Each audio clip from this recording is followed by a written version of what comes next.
Welcome to DJN TV and Tuesday Night with Ben Stowe. Now introducing the one and only Ben Stowe. Yeah, baby! Yeah.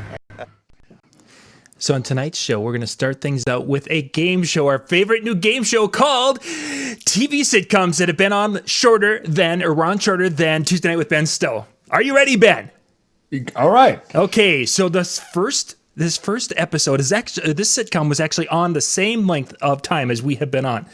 So about 6 years. This sitcom featured a rapper that has been around for virtually ever. And he's still making some hits today, where he has a very successful wife who is an actress, and his kids are actually getting into the music industry. What show is it? Oh, it'd have to be Fresh Prince. That's right, 6 seasons, Fresh Prince of Bel-Air. I heard a great interview. My wife was listening to it, and I was sort of eavesdropping, but I heard a great interview where he was talking about his kids being in the music business and some of the pros and cons of that. So, yeah, much respect. That guy is doing some talenting. He's, you know what? No offense, John. I love you. I'd trade my 6 years for his. Yeah, just a little bit, but that's okay. You know, another popular show that was on for only 6 seasons featured a city clerk, a city maintenance, not maintenance, a park director.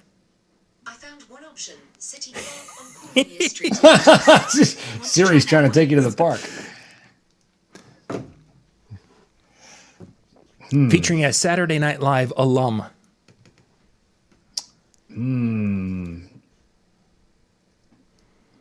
Didn't they have Parks and Rec up in your neck of the woods? Oh, you know, I've never watched it. Okay. Never watched it.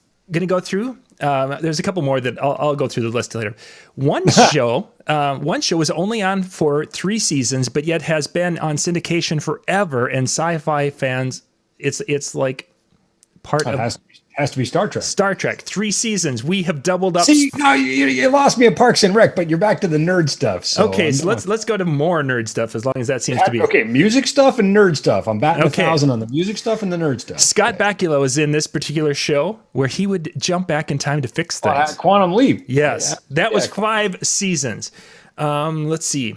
Oh, we're going to go way back in time. I liked him in Quantum Leap much better than NCIS. By far. Quantum Leap was a great show. We're going back to, Rod Sterling was in this old show that continued in syndication throughout the 70s. And they were doing a reboot of this show. Who's doing the reboot? Peel, isn't it?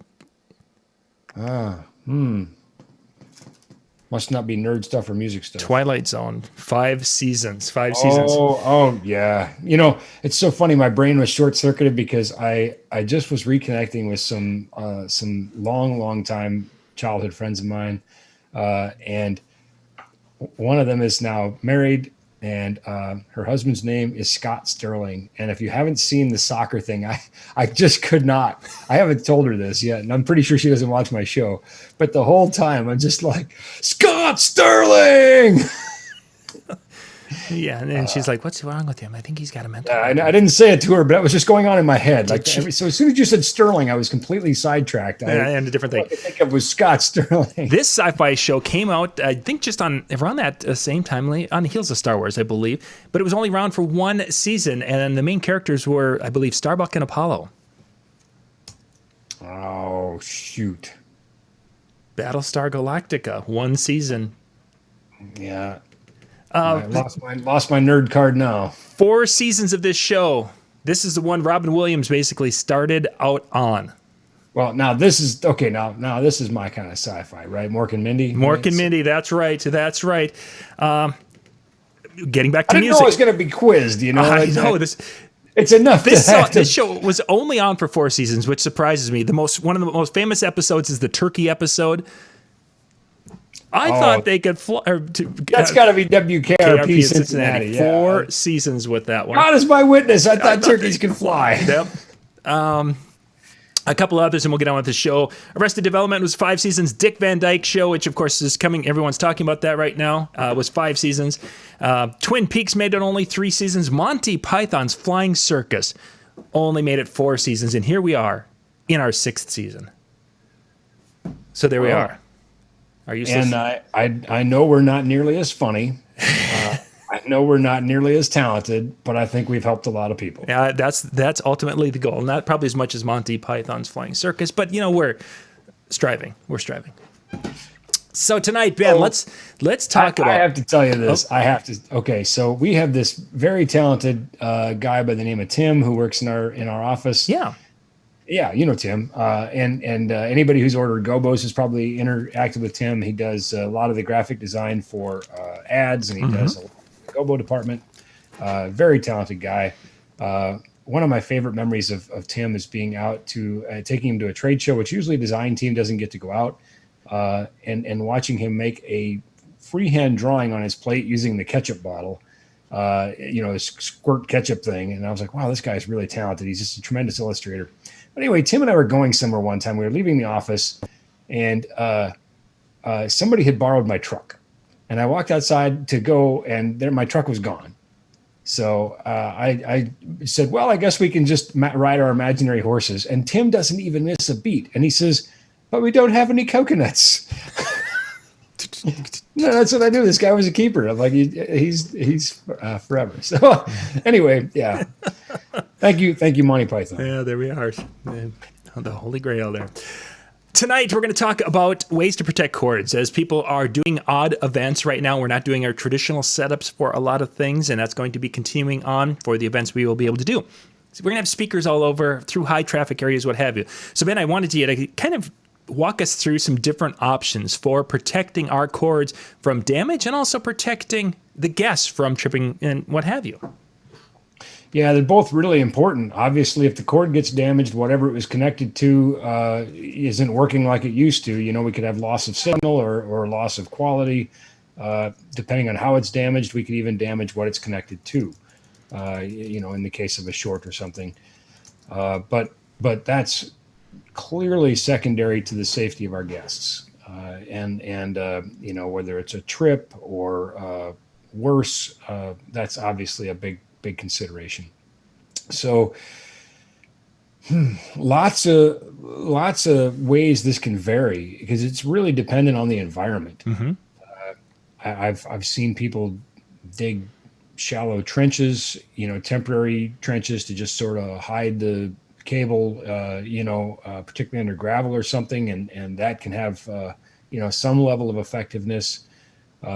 Securing your cables always indoors, outdoors, in traffic areas is essential, using, of course, some gaff tape.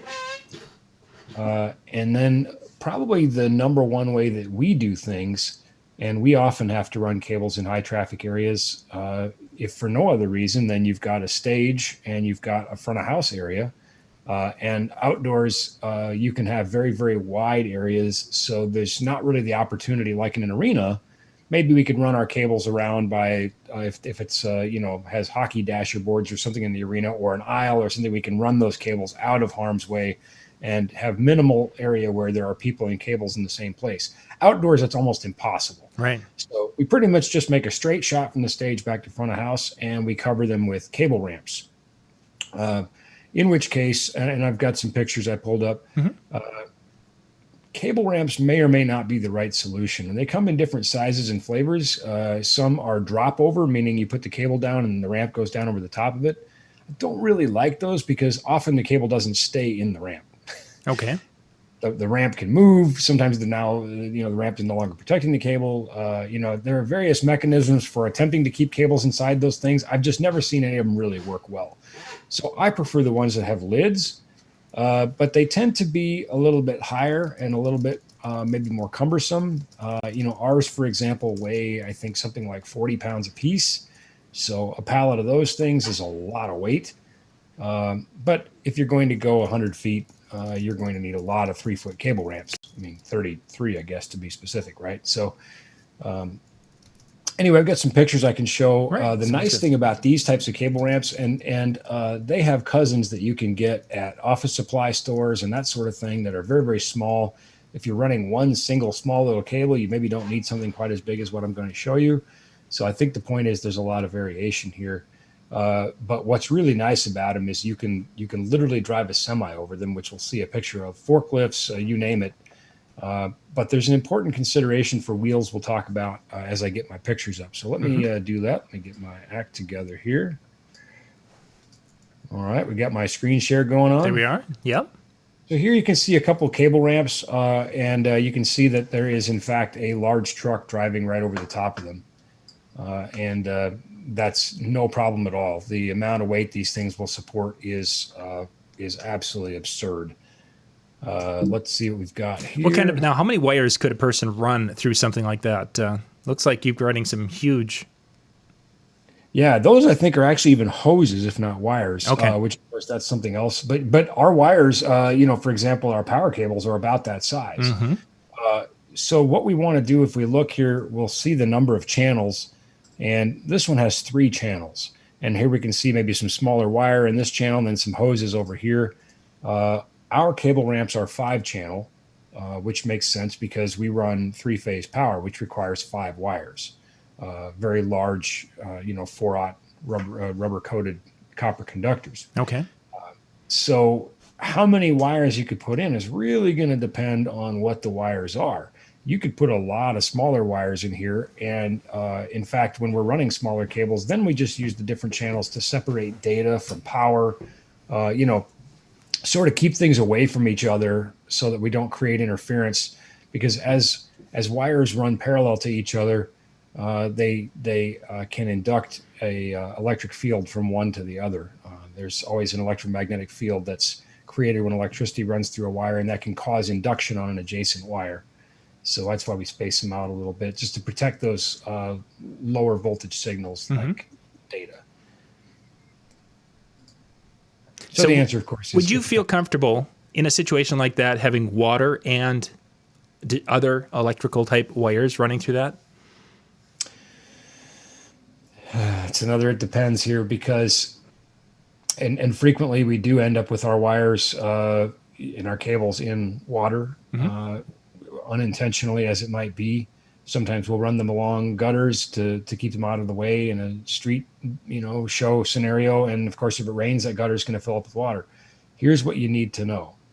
If you have a nick or a break in your wire and the water can get into it, you can have serious problems. Very serious problems. Sure. So as a general rule, I'm going to say that water and electricity don't mix. Right. But of course it happens. We try to look at our gear and we try to, make sure it's well maintained. But of course that is always, a risk. So here's some various flavors. This one we can see here is a 2-channel. So it's got 2 holes in it. I've got some open pictures here. And you can see why I like this better than the drop over kind, because the cable's not leaving this thing. As long as the lid is shut, the cable's not getting out. And this particular one that you're seeing is 2-channel, would easily be able to handle the weight of a vehicle. Oh, yeah, absolutely. And there are different ratings. We carry various models from Lex, Defender, Guard Dog. There's several different varieties of these things out there, and they have different weight ratings. Certainly, the quality of the material will determine its longevity. We actually, funny story, and I'm not going to say who the manufacturer was, even though they really did a great thing for us. But we did the Hockey Day Minnesota event, I think a couple of years ago now, and it was one of the coldest years that's happened. I think it was down to like minus 36 or something Fahrenheit. It was really cold, yeah. Yeah, it was just absurdly cold. And we had these big, heavy, and we have the really nice pro grade cable ramps. Again, they weigh like 30 some pounds a piece.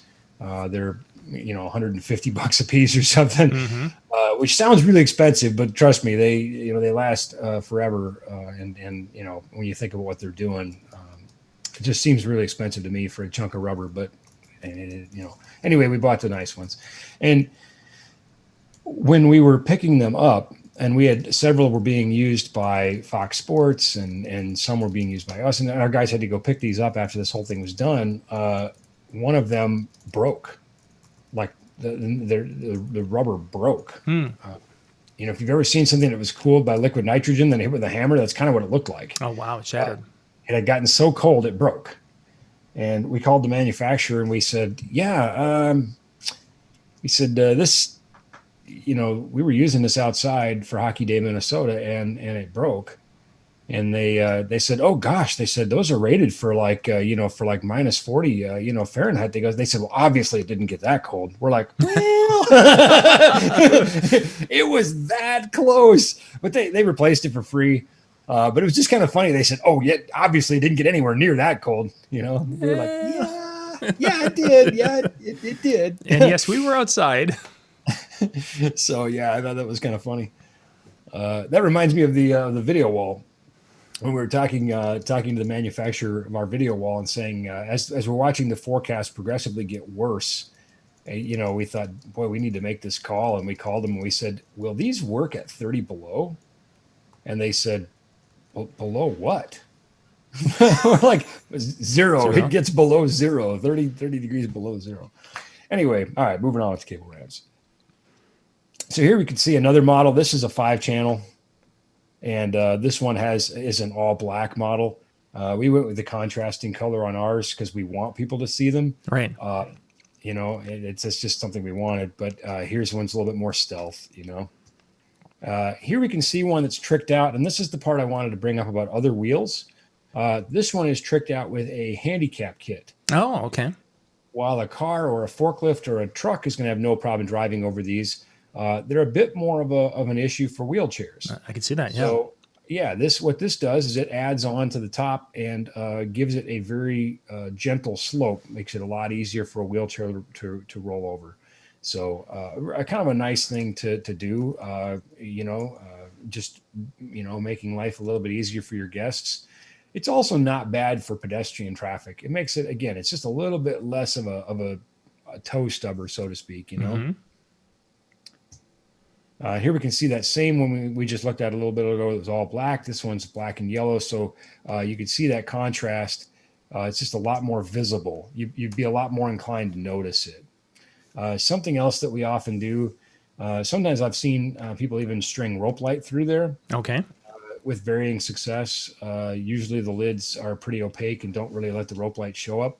Or they'll run it along the side. But even a lamp, something pointing down at the path, if you're just covering a place where people are going to walk, so that they're aware the ground is now 2 inches higher than it was, a step ago. Mm-hmm. Just help people avoid that. Is 2 inches kind of the common height on those? You know what? I just kind of ballparked and it's about that high. Yeah, it's about that. Okay. And that size is going to depend. Again, if your cable is this big, your ramp has to be bigger than that. Yeah. Right? This was kind of a cool thing. I just wanted to point out you can make corners and you can have a lot of fun with this. You can really go crazy. We tend to mostly just go straight wherever possible. But if you have to do some fancy stuff, there are accessories that allow you to make corners and shapes. And kind of like when you're a kid and you had a train set with all the various track parts. Yeah, you could do that with your cable ramps if you wanted to, I suppose. So anyway, there's some examples of some cable ramps. And just a few ways. Again, there are smaller ones that you can get at office supply stores and that sort of thing. If you're just running smaller cables, though, and just some gaff tape does the job. So now there's situations where a person would not want to use gaff tape, obviously that's more of an indoor situation. Are there some things that you would not want to use gaff tape on because it could damage the surface? I have to use a disclaimer and say yes.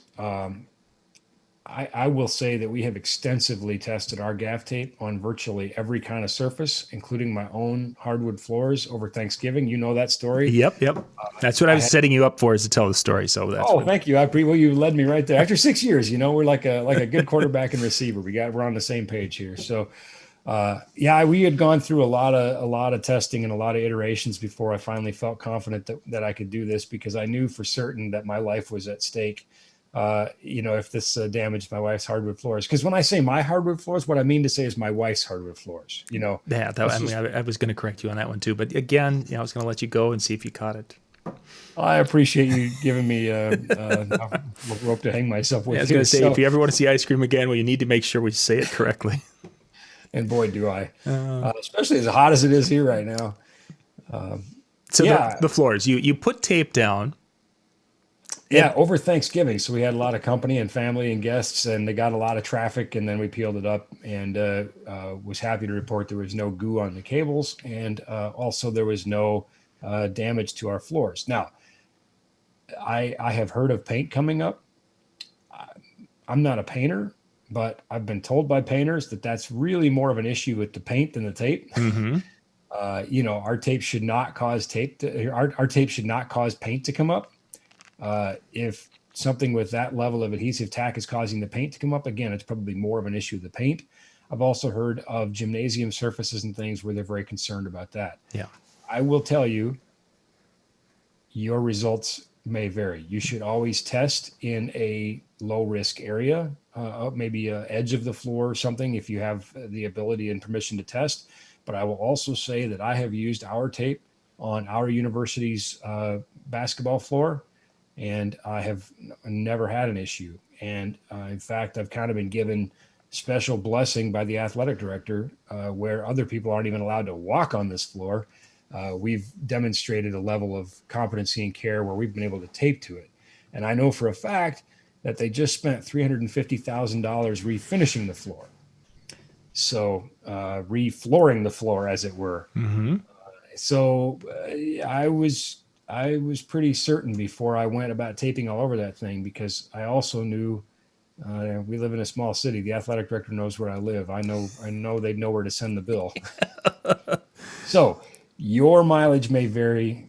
Even great gaff tape like our gaff tape, and our gaff tape is great gaff tape. Actually, there's a friend of mine, customer of ours, who is doing a side-by-side for us. We didn't ask him to, but it's just great. He's doing a shootout with another leading brand of gaff tape.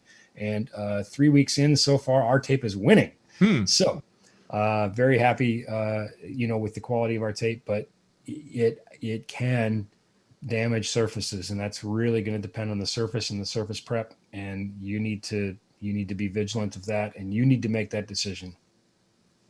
So let's jump back to that fateful day in Thanksgiving, or getting ready for the Thanksgiving family coming over. How did you sell that concept to your wife that, hey, honey, I got this really great idea. Let's put gaff tape across the floor. How did that go? Tell us about that conversation. There's a lot going on Thanksgiving, getting ready for guests and meal prep. And, not everything gets noticed right away. Have you ever thought that perhaps it would be easier to negotiate forgiveness than permission? That's where I was wondering if that's where it's going. It reminds me of the time that we ran cables across the street in our city just to test the cable, actually, to test our Platinum Series cable. And again, we live in a small city. We ran a cable across the street, and we gaff taped the cable down on the street. By the way, happy to report that our gaff tape not only stuck to the pavement for hours in the hot July sun, and believe it or not, it does get hot here. It's been in the 90s. So we have a 150-degree temperature swing between winter and summer. But not only that, it sat on that hot pavement in the sun in a 90, 85-degree day for hours, 5-6 hours. But it also peeled up cleanly and left no goo on the cable, even after 6 hours, 5 hours in the sun. So very happy with that. But it's the same kind of thing where even as the police come down the parade route before the parade, not the police that lead the parade, but like way before, they come down and they just make sure that the parade route's secure and clear and whatever. And anyway, we got some funny looks, but I think kind of everybody just goes, oh well, it's incidental effects, so it's probably cool, right? But what they probably supposed to be doing that. I don't know. Why is there a cable across the street? I don't know. Somebody must know. Truth is, we didn't ask anybody. We didn't tell anybody. We just did this. And since got some laughs out of the city and the mayor out of it. But. So you mentioned, of course, the parade. That was just a few years back that you did that.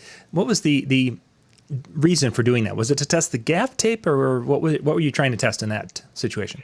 No, truth is the gaff tape was almost an afterthought, because what we really wanted to test was the cable. And of course, knowing we were doing a show on cables, I've grabbed some cable samples.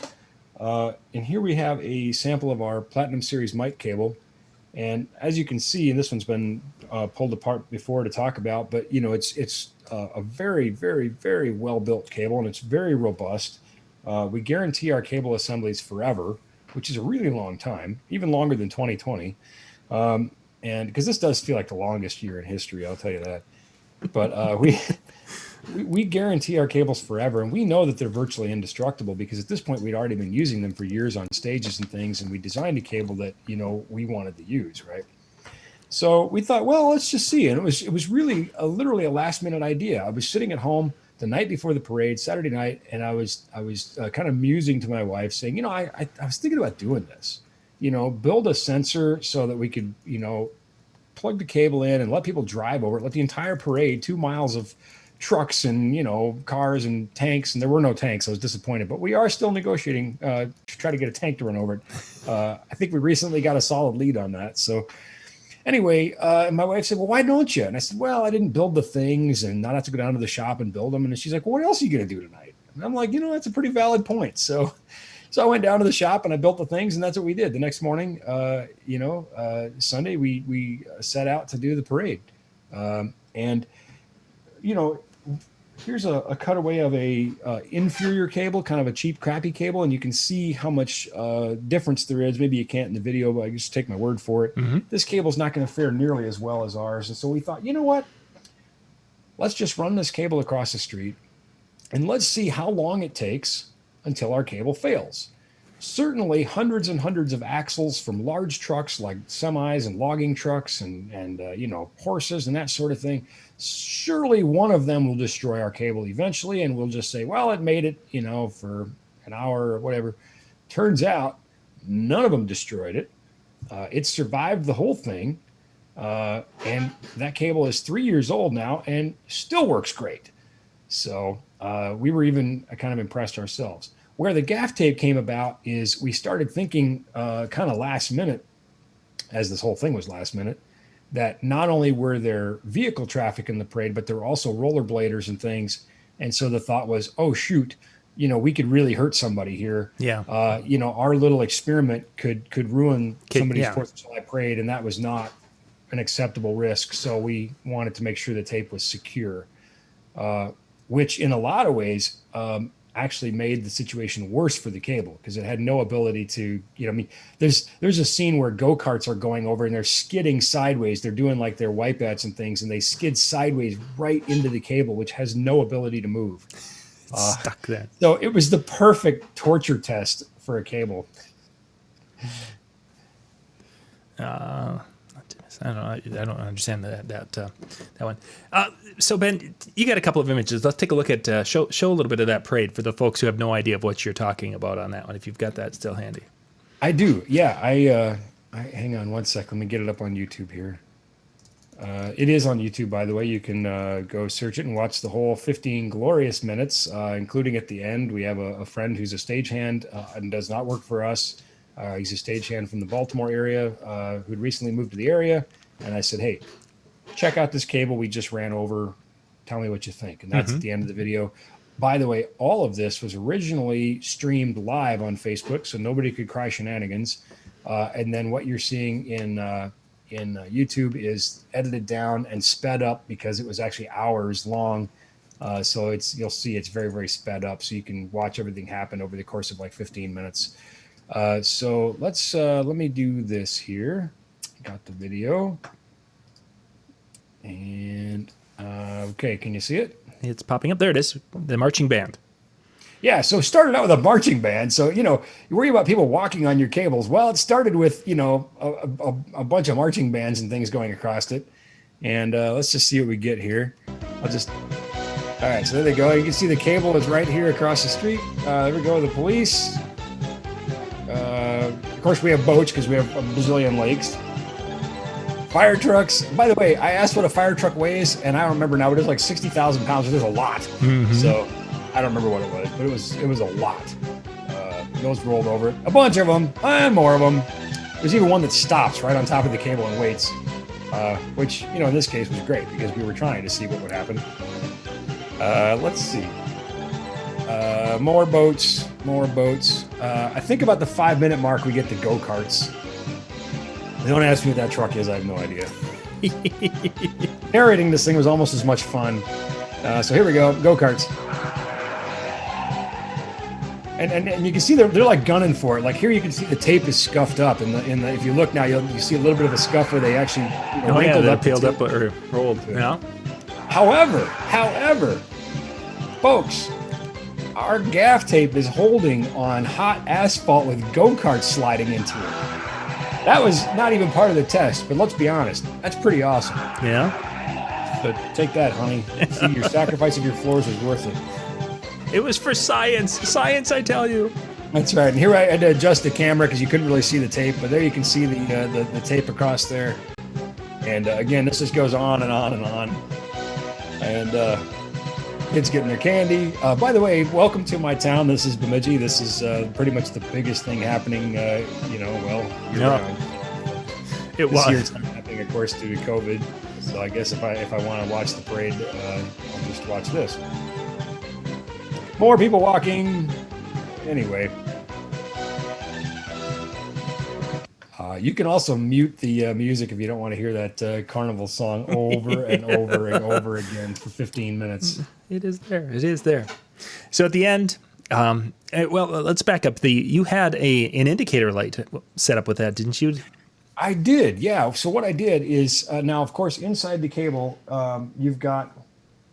inside the cable there is a shield and a drain conductor, but there's also 2 signal conductors. And it takes both signal conductors, of course, to keep a complete circuit. So we set up the signal indicator on one side, powered by a battery on the other side. And so we could look across to the other side. And as long as the light was on, we knew that both conductors in the cable were good. If either conductor failed, the light would go out. And so, again, we just kind of kept waiting and watching to see when that light would go out. Yep. And it didn't. And in fact, kind of what I'm thinking now, I'm sort of making this inspiration up as I go. Since the cable's 3 years old now, I feel like we should just put it through another parade and see how many parades it takes to kill it. It'll be a traveling show next summer where here's a parade. Let's get it set up. Why not? The tour of Minnesota. I mean, this, we'd have to name the wire, and have it so it's like, Bucky the XLR cables. Right? He's going to another parade.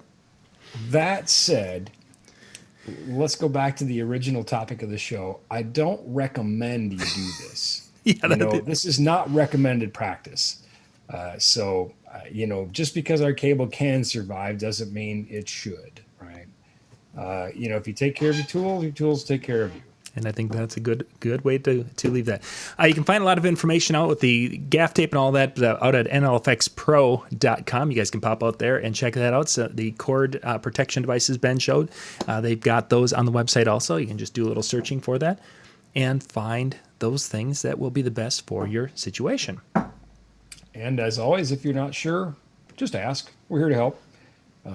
Tell us what you want to protect and how you want to protect it, and we'll help sift. There's a lot of cable ramp options, boy, I'll tell you. Yeah. But cables, that's an easy one. If it doesn't say NLFX Platinum Series, don't buy it. Simple. It's an easy decision. All right. Ben, thank you much for your time tonight, and thank you guys for being with us this evening for tonight's show. We'll be back at the top of the hour. Jay and Brian are going to be handling the 10 questions in 40-minute topic tonight. So we'll be digging into that and having some fun with the guys. So, Ben, have a great 4th of July.